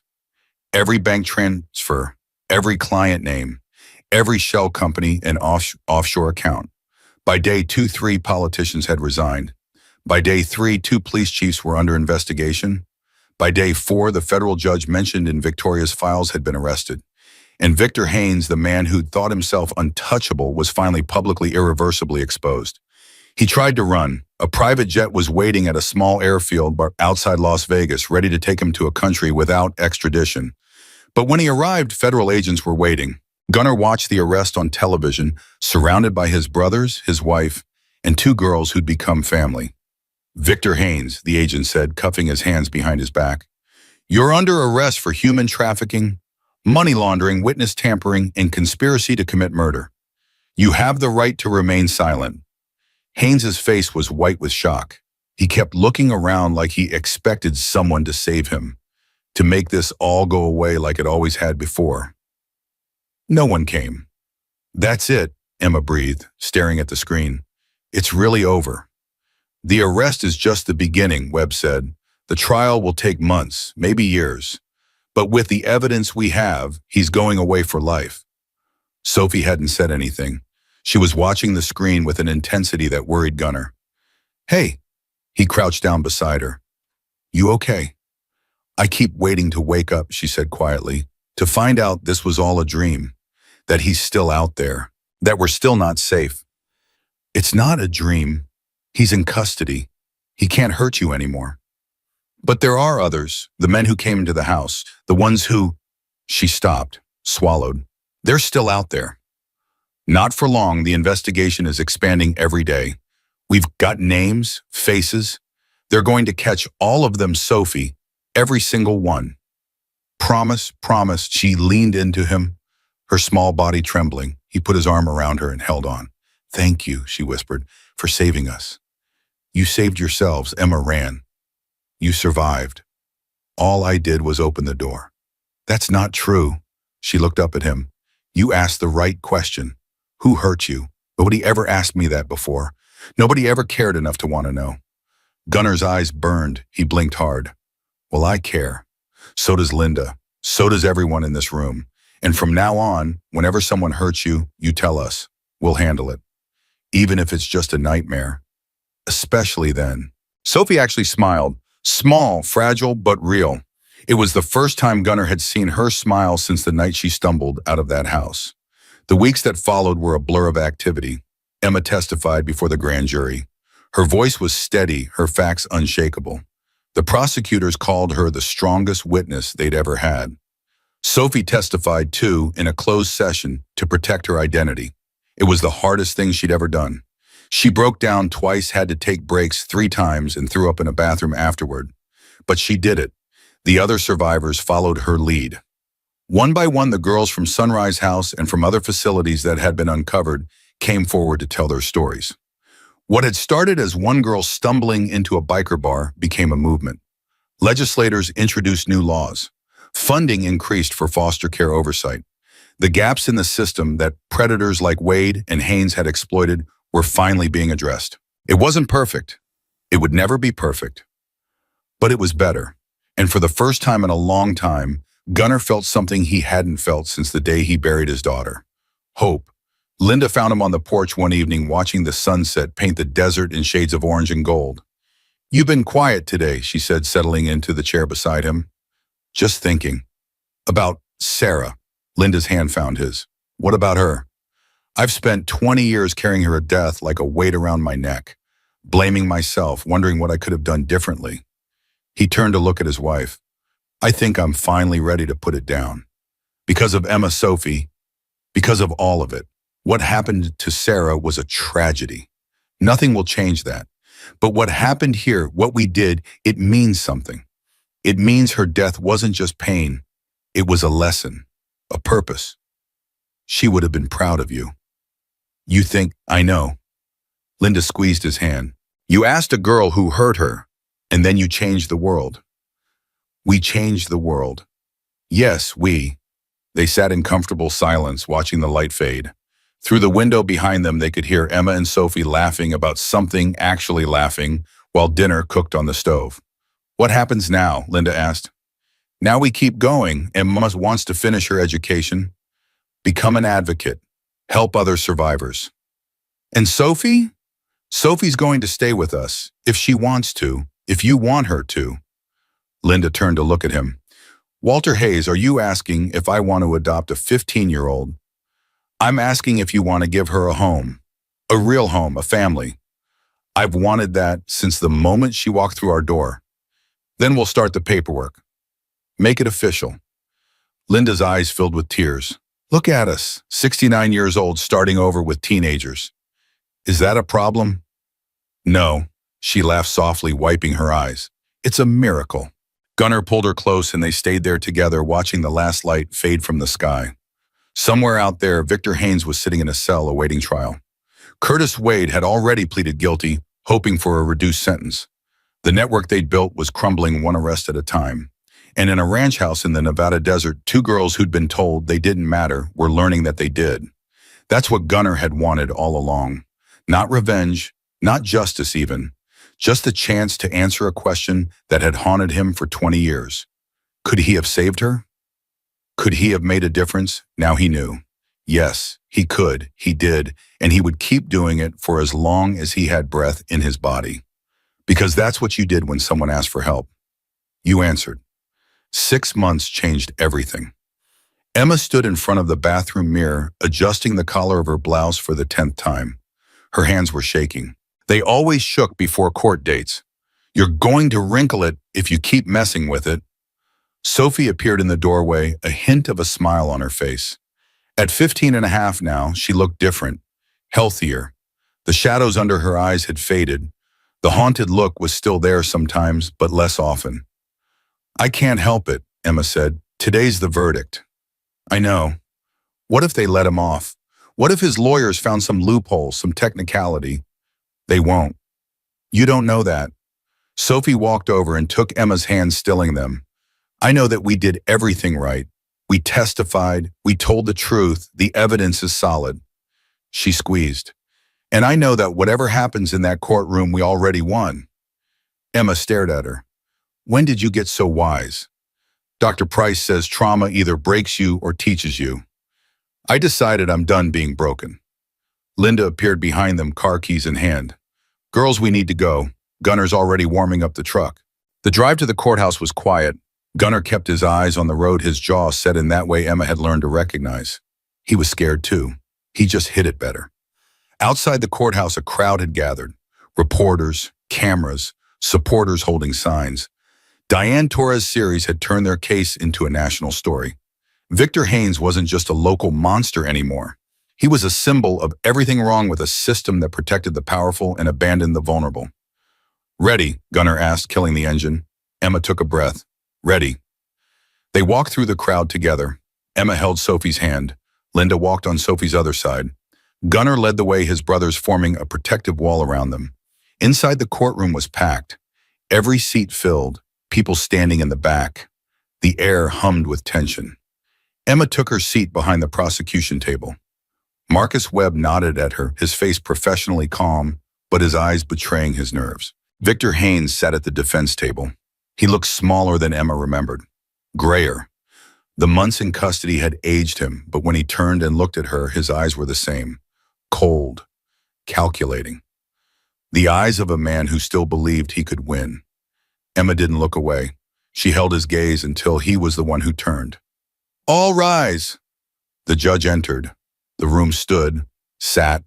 The formalities played out. Has the jury reached a verdict? We have your honor. Emma's heart stopped. Beside her, Sophie gripped her hand so hard it hurt. The foreperson stood, unfolded a piece of paper. The rustling sound was deafening in the silence. On the count of human trafficking, we find the defendant guilty. The courtroom erupted. On the count of conspiracy to commit human trafficking, guilty. On the count of money laundering, guilty. On the count of witness tampering, guilty. On the count of conspiracy to commit murder. Emma couldn't hear the rest. The blood was roaring in her ears. Sophie was crying. Linda was crying. Somewhere behind her, Bear let out a whoop that probably violated courtroom decorum. Guilty. On all counts. Guilty. Victor Haynes sat frozen, his face ashen. For the first time, he looked like what he really was, a scared old man who'd finally run out of places to hide. Sentencing will take place in 30 days, the judge announced. The defendant is remanded to custody without bail. Guards moved toward Haynes. He stood slowly, mechanically, like a man in a dream. As they led him past Emma's row, he stopped. This isn't over, he hissed. I have appeals. I have... Keep walking, the guard said, pushing him forward. But Emma stood, met his eyes one final time. Yes, it is, she said quietly. It's over, and you lost. Something flickered in Haynes's face. Fear, maybe, or the realization that she was right. Then he was gone, and Emma collapsed back into her seat, suddenly unable to hold herself up. We did it, Sophie whispered. We actually did it. Yeah, Emma's voice cracked. We did. Outside the courthouse, the celebration continued. Hugs, tears, reporters shouting questions, cameras flashing. Gunnar pulled Emma aside away from the case. How do you feel? She thought about it, really thought. Empty, she said. Is that wrong? I thought I'd feel, I don't know, triumphant, vindicated, but I just feel empty. That's normal. The adrenaline's been carrying you for months. Now it's over, and your body doesn't know what to do. Does it get better? It does. Not right away, but eventually the empty space fills up with other things, better things. Like what? He smiled slightly. Like family, like purpose, like waking up one morning and realizing you're not just surviving anymore. You're actually living. Emma felt tears prick her eyes. I don't know how to do that. I've never known how. Then we'll teach you. He put a hand on her shoulder. That's what family's for. The sentencing hearing came 30 days later. The courtroom was just as packed, but the energy was different. Calmer. Everyone knew the outcome now. This was just the formality. Victor Haynes stood before the judge, his expensive suit replaced by prison orange. His lawyers flanked him, but they looked defeated. There was nothing left to argue. Victor Haynes, the judge began, her voice cold and measured. You have been found guilty of crimes that shock the conscience of this court. You preyed upon the most vulnerable members of our society. Children, young women, people who had no one to protect them, no one to speak for them. Haynes stared straight ahead, his face blank. You used your wealth and influence to build a network of exploitation that spanned multiple states. You corrupted public officials. You silenced witnesses. You believed yourself to be above the law. She leaned forward. You were wrong. Emma felt Sophie's hand find hers. It is the judgment of this court that you be sentenced to life in prison without the possibility of parole. May God have mercy on your soul, because this court has none." The gavel fell, and just like that, it was over. Emma didn't cry this time. She was too exhausted for tears. She just sat there, letting the reality wash over her. Life without parole. He would die in prison. He would never hurt anyone again. It was done. Gunnar found her afterwards, standing alone in a quiet hallway while the others celebrated. "You okay?" "I don't know what I am." She leaned against the wall. "I keep waiting to feel something. Joy, relief, closure. But it's just nothing. Give it time." Everyone keeps saying that. Give it time, be patient. Healing isn't linear. She laughed bitterly. "I'm so tired of waiting, Gunnar. I've been waiting my whole life, waiting for things to get better, waiting for someone to help, waiting for the next bad thing to happen. And now, I don't know what to wait for anymore." Gunnar was quiet for a moment. "Maybe that's the point." "What do you mean?" "You've spent your whole life waiting because you never had any control. Things happened to you, you reacted, survived. But now," he turned to face her fully, "now you get to choose what you wait for, what you work toward, who you become. For the first time in your life, Emma, the story is yours to write." She stared at him. "That's terrifying." "I know. What if I mess it up? What if I make the wrong choices?" "Then you make new ones. That's what life is. A series of choices, some good, some bad, all of them teaching you something." He smiled. "The difference now is you're not alone. You've got people who will help you figure it out, who will catch you when you fall." "Why?" The question came out before she could stop it. "Why do you care so much I'm nobody? Just some girl who stumbled into your bar." "You're not nobody." His voice was firm. "You're the girl who ran 7 miles barefoot to find help. You're the girl who stood up in court and told the truth even when powerful men threatened to destroy you. You're the girl who held Sophie's hand through the worst moments of her life because you knew what it was like to face them alone." He put both hands on her shoulders. "You're not nobody, Emma. You're exactly who you were meant to be, and I'm proud of you." Emma's composure finally broke. The tears came, not the desperate, terrified tears of that first night, but something different, cleaner, like rain washing away dust. Gunnar held her while she cried, didn't say anything, just let her release everything she'd been holding. When she finally pulled back, wiping her eyes, she managed a shaky laugh. "I'm getting your shirt all wet. It'll dry. Thank you for everything, for believing me when no one else would. Thank yourself. I just asked a question. You're the one who answered it." They walked back to join the others. Sophie immediately attached herself to Emma's side. Linda wrapped them both in a hug. Bear made a joke that made everyone groan. Sparky pretended to complain about missing a football game. Normal things, family things. Emma realized with a start that she was smiling. 3 weeks later, the adoption papers arrived. Gunnar stared at the thick envelope on the kitchen table like it might explode. "Open it," Linda said, trying to hide her impatience. "I'm savoring the moment." "You're stalling." "That too." He finally picked up the envelope and tore it open.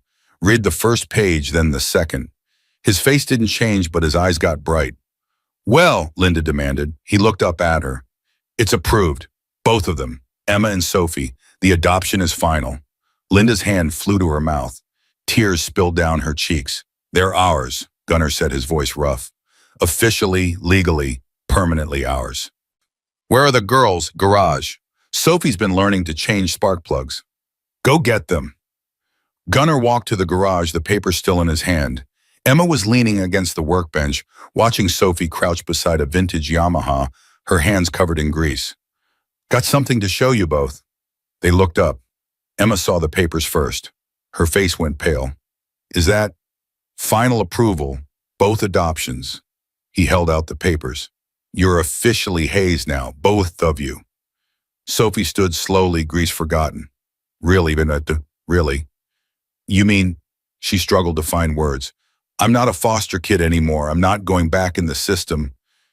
Never. You're our daughter now, legally and in every way that matters."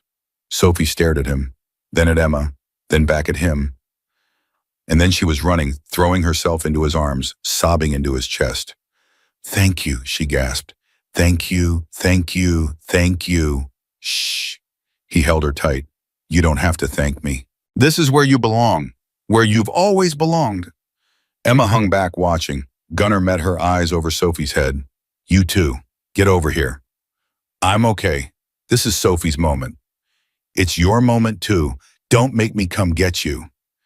Emma hesitated another second. Then she walked over and let herself be pulled into the embrace. The three of them stood there in the garage, surrounded by motorcycle parts and old tools, holding on to each other like they might never let go. Linda appeared in the doorway, tears streaming down her face. Room for one more? They opened the circle and she joined them. Four people who'd found each other through tragedy and trauma, now bound together by something stronger than blood. Family. Real family. The kind you chose. Thanksgiving arrived on a cold November morning. The house was chaos from dawn. Linda had been cooking for 3 days. The kitchen looked like a flower bomb had gone off. Sophie was attempting to make pie crust for the first time, and Emma was supervising with more enthusiasm than skill. "Too much water," Emma said, peering at the dough. "You said that last time and it was too dry." "Baking is an art, not a science." "That makes no sense." "I know, that's why I'm bad at it." Sophie laughed, a real full laugh that made Linda pause at the stove, her eyes misty. "What?" Sophie asked, catching the look. "Nothing, Linda shook her head. "I never thought I'd hear that sound in this house again. A child laughing. It's been so quiet for so long." "We're not children," Emma said automatically. Then softer, "But I know what you mean." The doorbell rang at noon, and after that, it didn't stop. Bear arrived first with his wife Maria and their daughter Ashley. Ashley immediately cornered Sophie, already talking about motorcycles and music and a concert she wanted to go to in December. "She's been obsessed with meeting Sophie," Maria said, watching them disappear toward the garage, "ever since she heard the story." "They'll be good for each other," Linda said. Sparky came next with his two nephews, loud, energetic boys, who immediately started chasing each other through the house. Raven brought his grandmother and the most beautiful pecan pie Emma had ever seen. Crow, Dusty, Tommy, they all came filling the small house with noise and laughter and loud. By 2 o'clock, there were 23 people crammed into spaces meant for 8. Emma stood in the corner, watching it all, overwhelmed in the best way. "You okay?" Bear's wife, Maria, appeared beside her. "Yeah, it's a lot. First Thanksgiving with the family.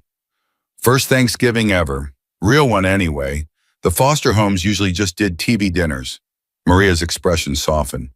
"Well, you're going to want to pace yourself on the food. Linda's portions are legendary and she takes it personally if you don't clean your plate." "Noted. And stay away from Crow's eggnog. He makes it strong enough to strip paint." "Also noted." Maria squeezed her arm. "Welcome to the family, Emma. We're loud and messy, and we argue about everything, but we've got your back, always." Emma's throat tightened. "Thank you." At 4 o'clock, Gunnar stood up. The room slowly quieted. Forks stopped moving. Conversations died. Everyone knew that when Gunnar stood at Thanksgiving, it meant something. "I'm not much for speeches," he began. "You all know that, but this year..." He paused, collecting himself. "This year is different." He looked at Emma, at Sophie, at Linda. 6 months ago, a girl stumbled into the Devil's Rest on the worst night of her life. She was scared, hurt, alone.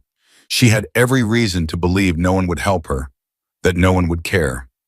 The room was silent. I asked her one question. 4 words. "Who hurt you?" And that question changed everything. Not just for her, for all of us. He picked up his glass. Because of Emma's courage, 8 girls were rescued. A trafficking network was destroyed. Predators are in prison, and laws are being changed to make sure this never happens again. Because of Sophie's strength, victims across the country found the courage to come forward, to tell their stories, to demand justice. And because of this family, all of you 2 girls who had no one now have more people in their corner than they can count. He turned to Emma and Sophie. You walked into our lives thinking you were alone. I hope by now you understand that you never will be again. You're not guests in this house. You're not charity cases. You're Hayes, and that means something. He raised his glass higher. To family, the one you're born into and the one you build. to second chances and new beginnings. And to Emma and Sophie, welcome home. Welcome home. The room echoed, glasses clinked. Someone started clapping. Sophie was crying. Emma was trying very hard not to. After dinner, when the dishes were done and most of the guests had migrated to the living room for football, Emma found herself in the garage with Gunnar. He was bent over the Yamaha checking something in the engine. Sophie's project. He'd been teaching her to rebuild it from scratch. "Can I ask you something?" Emma said. "Anything. That first night, when you asked me who hurt me, what made you do it?" Gunnar was quiet for a moment, his hands still working. "I told you about Sarah." "You did. But I didn't tell you everything." He straightened, wiping his hands on a rag. "The night she died, the night Marcus finally went too far, she called me, left a voicemail. I didn't hear it until the next morning."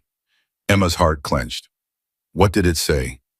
"She said she was sorry for not telling me sooner, for not being strong enough to leave.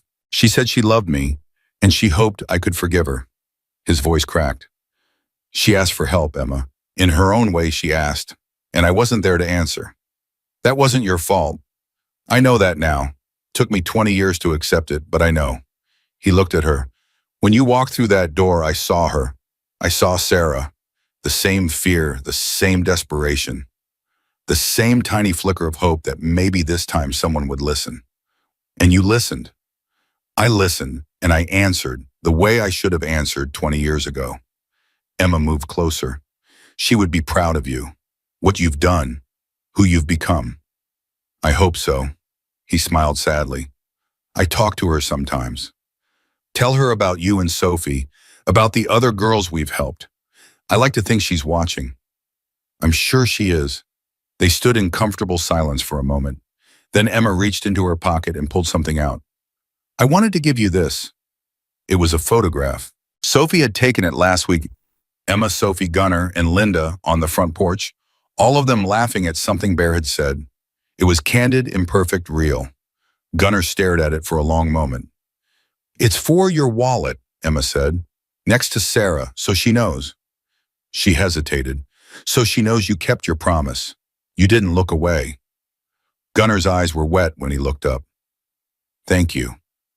Thank you for giving me a reason to smile like that." He pulled her into a hug, and she let him. It still felt strange sometimes being held, being loved, but it was getting easier. "Come on," he said, finally pulling back. "Linda's about to serve plow, and if we miss it, there'll be hell to pay." The night wound down slowly. People left in waves with hugs and promises to come back soon. By 9 o'clock, only the family remained, Gunnar, Linda, Emma, Sophie, and Bear, who'd stayed to help clean up.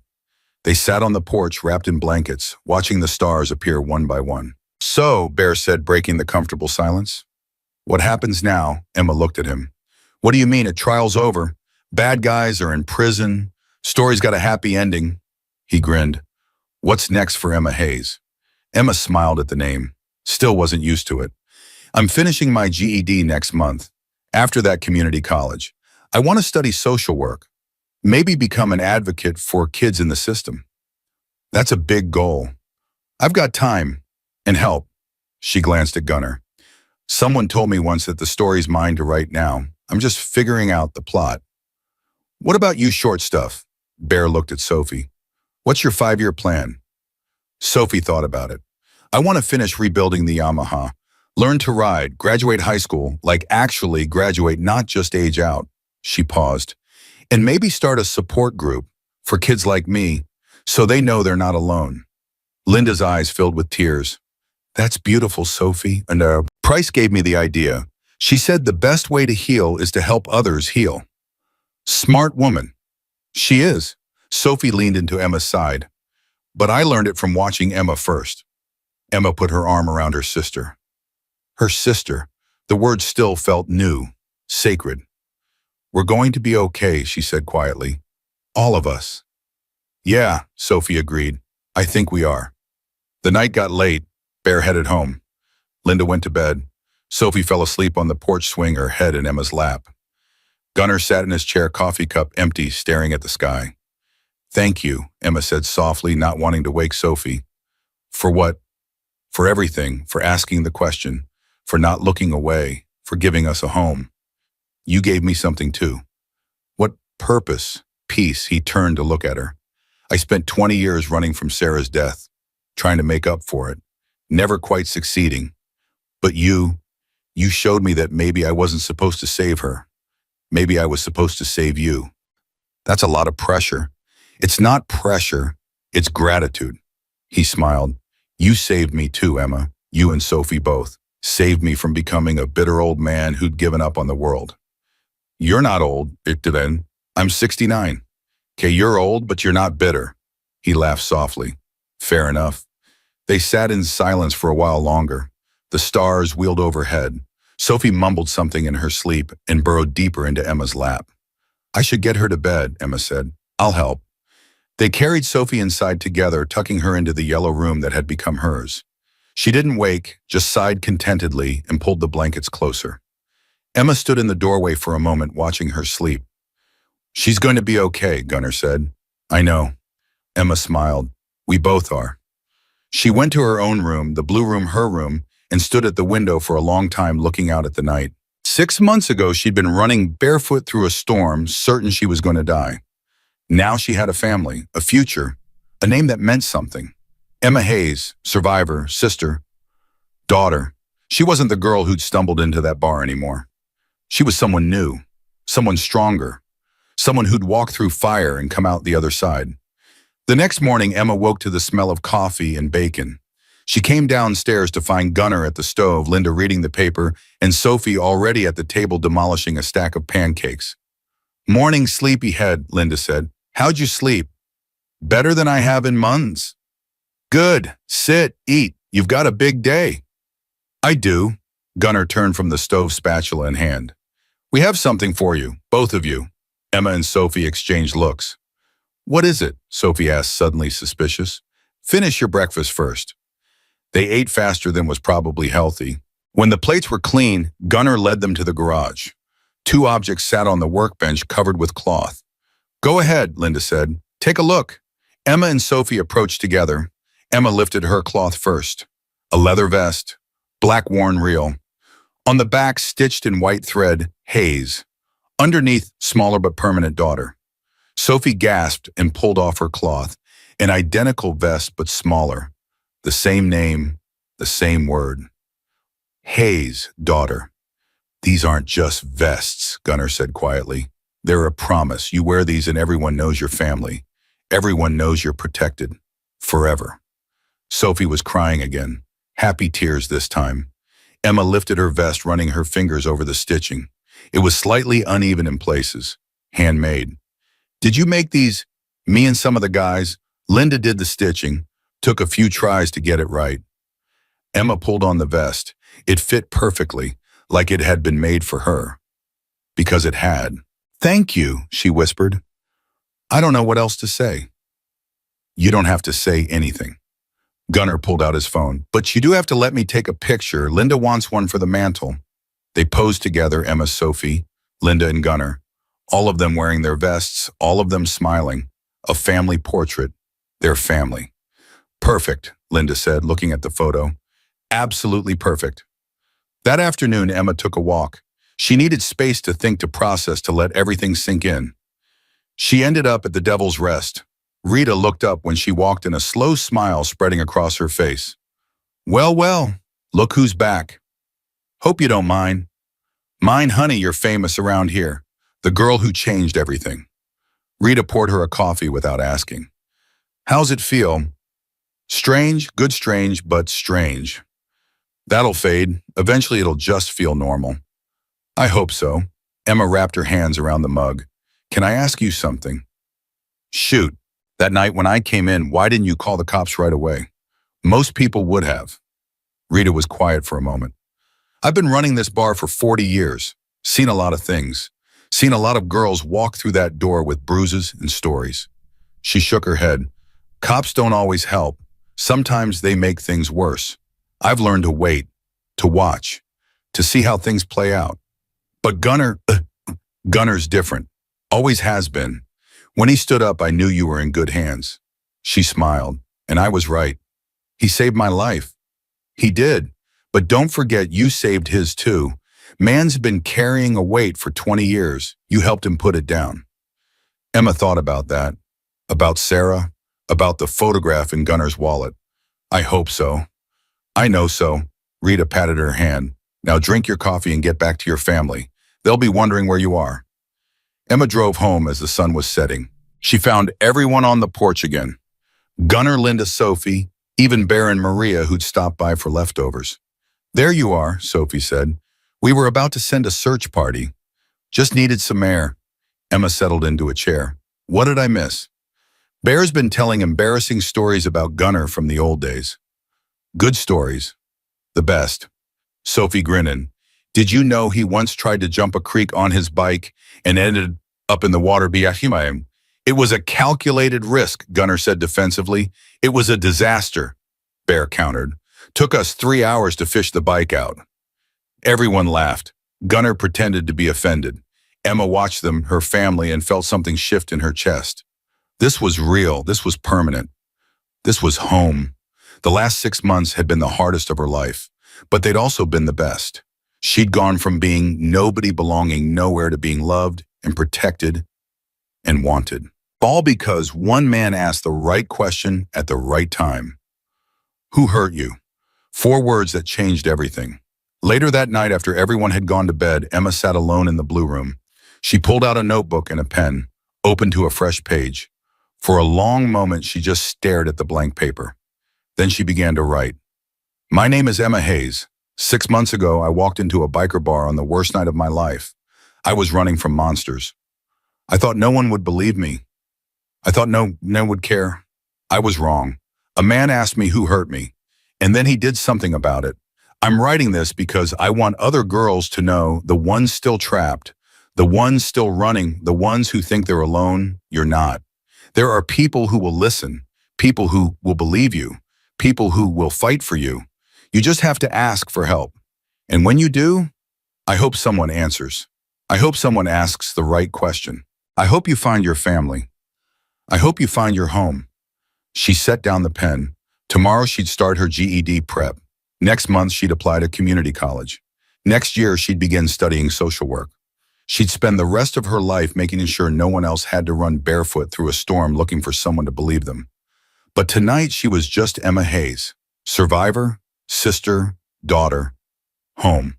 The story didn't end there, of course. Stories like this never really end. They ripple outward, touching lives, changing fates, inspiring others to ask the right questions. But this chapter, this beautiful, broken, triumphant chapter, was complete. A girl ran crying into a biker bar. An old veteran asked who hurt her. And love in its fiercest form answered, that's the kind of story that changes worlds. One question at a time, one family at a time, one life at a time. Because sometimes the heroes we need aren't wearing capes, they're wearing leather vests. And sometimes the families we're meant to have aren't the ones we're born into. They're the ones that find us when we need them most. Emma Hayes learned that lesson in a bar called the Devil's Rest on a night when she'd lost everything. And she'd spend the rest of her life teaching it to others. That's what family does. That's what love does. That's what happens when you refuse to look away. Sometimes the bravest thing you can do is ask for help. Sometimes the greatest gift you can give is to answer. And sometimes, if you're very lucky, you find your home in the most unexpected places. That's not just a story, that's a promise.